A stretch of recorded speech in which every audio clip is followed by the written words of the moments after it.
દાહોદ જિલ્લામાં 2025ના વર્ષનું શાળાઓમાં પ્રથમ સત્ર શરૂ થવા જઈ રહ્યું છે, ત્યારે દાહોદ જિલ્લા શિક્ષણ અધિકારી શ્રી દામા દ્વારા એક જાહેર અપીલ કરવામાં આવી। દાહોદ જિલ્લામાં 2025નું વર્ષનું શાળાઓમાં પ્રથમ સત્ર શરૂ થવા જઈ રહ્યું છે, ત્યારે દાહોદ જિલ્લા શિક્ષણ અધિકારી શ્રી દામા દ્વારા એક જાહેર અપીલ કરવામાં આવી। આગામી દિવસોમાં શાળાઓ શરૂ થવાનું છે, તેનું પ્રથમ સત્ર શરૂ થવાનું છે, ત્યારે દાહોદ જિલ્લાની તમામ શિક્ષણ સંસ્થાઓના નોન ગ્રાન્ટેડ ગ્રાન્ટેડ સંસ્થાઓને દાહોદ જિલ્લા શિક્ષણ અધિકારી દ્વારા જાહેર અપીલ કરવામાં આવી, જેમાં સરકારના નિયમ મુજબ ફી લેવી તેમજ સ્ટેશનરી માટે યુનિફોર્મ જેવી અનેક બાબતોને લઈ જિલ્લા શિક્ષણ અધિકારી દ્વારા એક પરિપત્ર જાહેર કરવામાં આવ્યો।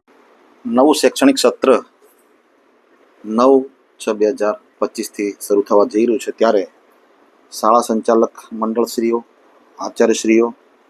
વાલીઓ અને વિદ્યાર્થીઓને જિલ્લા શિક્ષણ અધિકારી કચેરી દાહોદ વતીથી અપીલ પણ કરવામાં આવે છે કે આવનારા આ નવા શૈક્ષણિક સત્રમાં શાળાઓ દ્વારા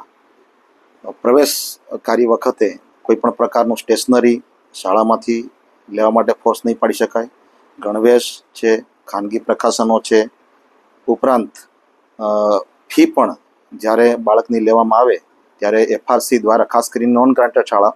જેઓને ફી લેવા માટે સરકાર દ્વારા મંજૂરી આપવામાં આવેલી હોય છે, તો એ FRC દ્વારા નક્કી કરેલી ફી જ લેવામાં આવે, એ સિવાયની કોઈ પણ પ્રકારની ફી ન લેવામાં આવે, અથવા તો વિદ્યાર્થીઓને શાળા કેમ્પસમાં જ નહીં પણ અન્ય પોતાની પર્ટિક્યુલર જગ્યાએથી આ પ્રકારની સ્ટેશનરી, યુનિફોર્મ, સ્કૂલ બેગ, ખાનગી પ્રકાશનો ખરીદવા માટે દબાણ ન કરવામાં આવે, એ તાકીદ કરવામાં આવે છે। એના રિલેટેડ અમે પરિપત્ર પણ સર્ક્યુલેટ કર્યો છે, અને જો છતાં પણ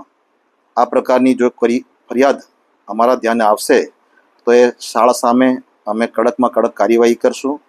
અને નિયમ અનુસાર જે કંઈ દંડની કાર્યવાહી કરવામાં આવશે એ પણ અમે કરીશું। પરંતુ આ બધી પ્રક્રિયામાં પડવું એના કરતાં શાળા સંચાલક મંડળે વિદ્યાર્થીઓને કોઈપણ પ્રકારની આ જે સ્ટેશનરી જે છે એ પોતાના કેમ્પસમાં વિતરણ કરવાનું રહેતું નથી। શૈક્ષણિક સંસ્થા તરીકે માત્ર આપણે શિક્ષણ કાર્ય આપવાનું છે, નહીં કે કોઈપણ પ્રકારની સ્ટેશનરીનું વેચાણ કરવું। એટલે ફરીથી હું આ પરિપત્રના અનુસંધાને શાળા સંચાલક મંડળોને, ખાનગી શાળાના આચાર્યોને વિનંતી કરું છું કે કોઈ પણ પ્રકારની સ્ટેશનરી આપના કેમ્પસમાં પણ ન વેચવી અને બાળકને અન્ય જગ્યાથી લેવા માટે દબાણ પણ ન કરવું। ધન્યવાદ।